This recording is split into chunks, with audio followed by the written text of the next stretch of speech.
Bismillahirrahmanirrahim. Welcome to Ordinary Days, and this is the playlist that is going on about the development of our brain and spinal cord. So, let us start with the development of spinal ganglia in this video. It's a short topic. So, development of spinal ganglia. Let's zoom in a little bit of on our notes.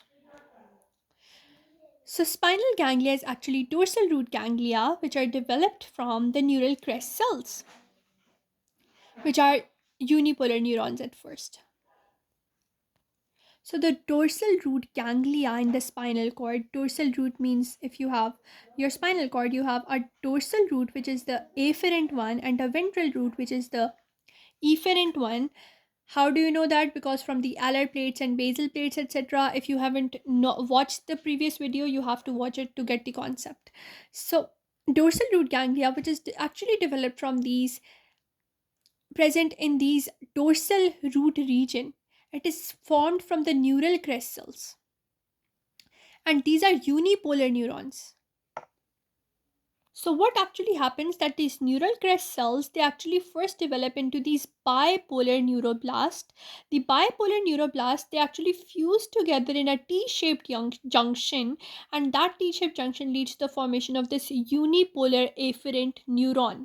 So this is how a neural crest cell is developed into this dorsal root ganglion cell. This dorsal root ganglion cell is actually a unipolar afferent neuron, because dorsally present neurons are always going to be afferent. Firstly, it was bipolar, then these two processes fuse together in a T-shaped junction and they produce this unipolar afferent neuron.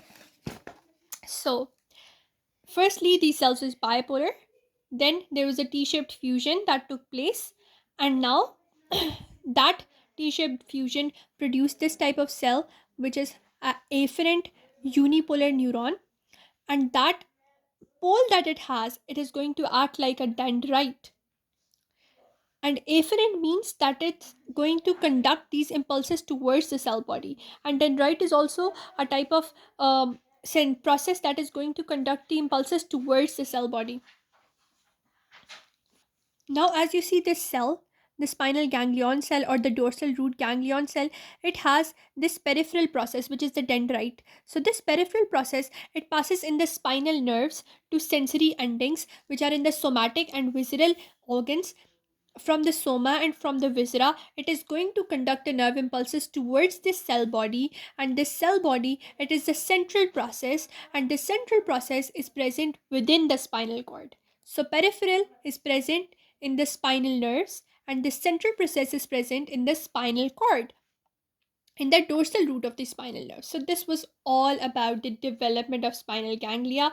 Firstly, they were bipolar, then they had a junction or fusion, then they formed this unipolar process. This unipolar process has now a central process in the spinal cord, peripheral process which is present in the spinal nerves, and this peripheral process goes to the soma and the viscera, and it has it, because it is afferent, so it is going to conduct the nerve impulses towards the spinal cord or towards the cell body. So with that, we are done with the development of the spinal ganglia, and you should always know that they are going to develop from the neural crest cells, and because they are dorsally present, so they are going to be afferent ones. If you understood the development of spinal ganglia, let us move to the next video, inshallah.